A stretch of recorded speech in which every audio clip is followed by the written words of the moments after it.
Welcome to Leaders' Questions. Thank you, Ceann Comhairle. Minister, it has never been more difficult to be a renter. Rents are through the roof, and last year almost 20,000 eviction notices were issued to tenants. The single biggest cause of homelessness, as I'm sure you know, is evictions from the private rental sector. According to the Residential Tenancies Board, the average cost of a new rental is now €20,000 a year in Dublin, 26,000. In fact, in some parts of the city, a new rental is as much as €36,000 a year.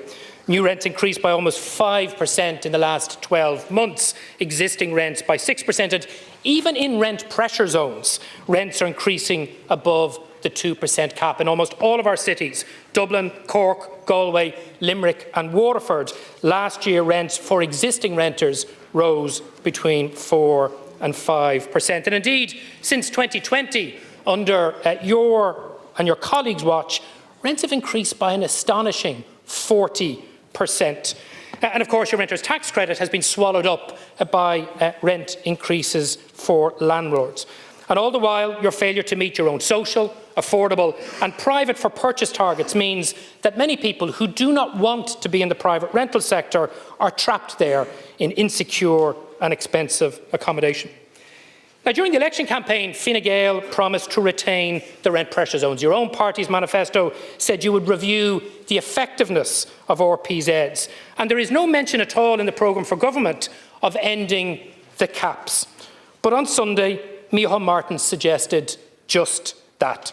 He said that the government was considering replacing the RPZs when they expire at the end of the year. And I have to say, his comments read like the speaking notes of the industry lobbyists for institutional investors. And the more important point is they have caused real concern among renters. I've been inundated with emails and with phone calls. One woman told me, and I quote, that the rule at the current rate of 2% is the only thing between myself, my daughter and homelessness.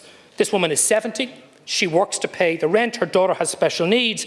She's paying a rent in my constituency of €1,477 a month. Ending the RPZs or allowing landlords to reset the rents between tenancies means she would be faced with rents currently of €2,700. Another constituent told me that he never knows when the landlord might end his tenancy, but at least with the RPZs he knows what his rent is going to be year by year. A third renter told me that ending RPZs is, and I quote, going to drive up rents and make thousands of people homeless. And one very distressed tenant wrote to the Taoiseach, and he CC'd myself and others in it, and he said, and I quote, if you honestly cared about renters, Taoiseach, you would not be considering how to benefit private investors, but how to benefit renters. Minister, I cannot stress the impact the Taoiseach's comments have had on renters. And in fact, any of those renters reading the front page of the Daily Mail today would be even more concerned, because apparently the Taoiseach has told your parliamentary party for members of Fianna Fáil to brace themselves for unpopular decisions. It seems that the partial rollback by the Taoiseach in Brussels yesterday was about as misleading as his claim that 40,000 new homes would be delivered last year. So what I'm asking you, Minister, is to provide some comfort for those renters genuinely concerned about the government's intentions, to make it clear that you're not going to break your election promises. And will you give a commitment not to take any action that results in renters having to pay even higher extortionate rents? Thank you, Deputy Minister. Thank you, Ceann Comhairle, and I thank the Deputy for your question. And I know we're all faced with many constituents across our own constituencies in Dublin and indeed across the country that are facing difficulties with rent rises, facing difficulties with accessing an affordable home.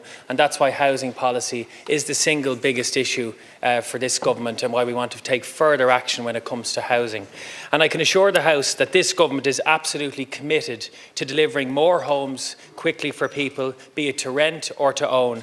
And we are advancing further policy options on how we can do just that.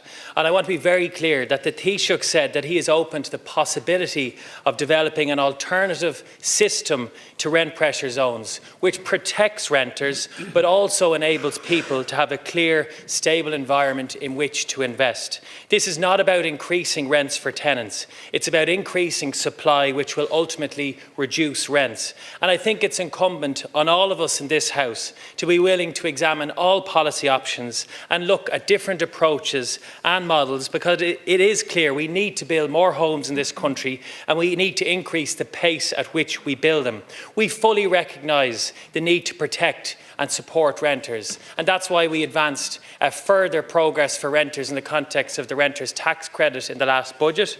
It's also why we legislated for tenancies of unlimited duration and restricted the level of upfront payments required for tenants. As you know, rent pressure zones were introduced in 2016 and they're in place until the end of this year presently, and that's why the Department of Housing last year reviewed rent pressure zones, and the Department of Housing have also got the Housing Agency now to undertake a review which will assess the operation of RPZs, and is expected that this analysis will conclude in Q1 of this year, obviously in advance of the legislative timeframe that I've set out.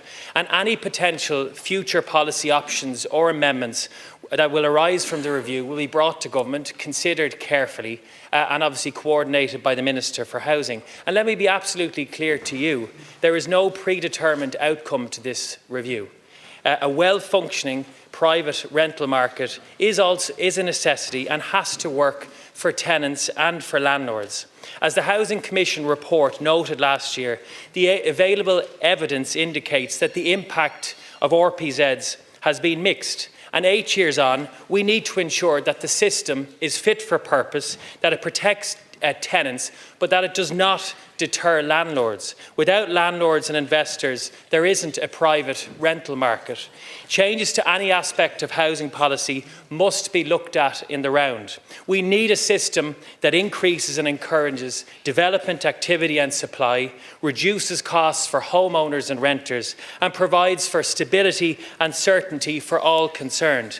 And that's why we have a record level of capital investment in housing. And as Minister for Public Expenditure, I'll be undertaking a review of the National Development Plan, where the role of the state will be strengthened in this government when it comes to the provision of social and affordable homes across our economy. But we also have to be honest. We know the Department of Finance analysis that to build 50,000 homes will require €20 billion of investment capital per year. And I expect the state's role in that context to grow. But we have to ensure that the investment environment, to ensure that we've more homes for people to rent, that we can strengthen the affordability for future homeowners, is part of the overall picture when it comes to housing policy. So let me be clear, we'll undertake a review of this. It's in advance of the legislative timeframe of the end of this year, and the Minister for Housing will coordinate that. And the central focus of that is to protect renters, but also to increase the number of rental properties across our country, where we know there's a really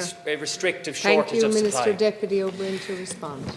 Minister, I have to say you really are living in cloud cuckoo land. For the last number of weeks, there has been a really intensive lobby from Irish Institutional Property, Property Industry Ireland, the Irish Property Owners Association, all claiming, wrongly in my view, that the rent pressure zones, and inadequate protection as they are, but still some form of protection, are the reason why government didn't meet their targets last year. That's not true. The reason why you didn't meet your target of 33,000 new homes last year is because for the 5th year in a row, you missed your social and affordable housing targets. The failure to meet housing need is on the government, not on renters and the rent that they pay. And you could scrap the rent pressure zones tomorrow. You could allow landlords to reset the rent between tenancies to market rent, and not a single new home would be built. How do we know? Because that was the case a number of years ago. Institutional investors were investing in the market when rent pressure zones were first introduced. It is ECB interest rate rises that have caused that problem. But I have to say, given that renters are paying higher rents than ever before and have more insecure tenancies, the idea that this government has their back is a nonsense. So please, will you confirm you will not do anything that will increase the pressure on hard-pressed renters? Let me be absolutely clear. We want to protect renters across our country, and we want to increase the number of rental homes that are available for people who want to rent in our country. And central to that proposition is increasing the number of homes that are built across our country. And the unfortunate reality of this is, Deputy, your housing policy would result in a complete failure of housing supply if it was progressed. And I think the people had their say on that. Your approach is not credible. You would abolish all the supports for first-time buyers. You'd put back the work of the LDA for years, and you'd devise a new pseudo form of home ownership where you'd own the house but not the land it was built on. So let me be absolutely clear to you. It's important that a new government with a new mandate assesses housing policy so that we can increase the supply of homes that are available to rent and also the homes that are available to buy across our country. And that's how this government will take action over the coming months. Thank you, Minister. Like, share, and subscribe, and let us know your thoughts in the comments. We'd love to hear from you.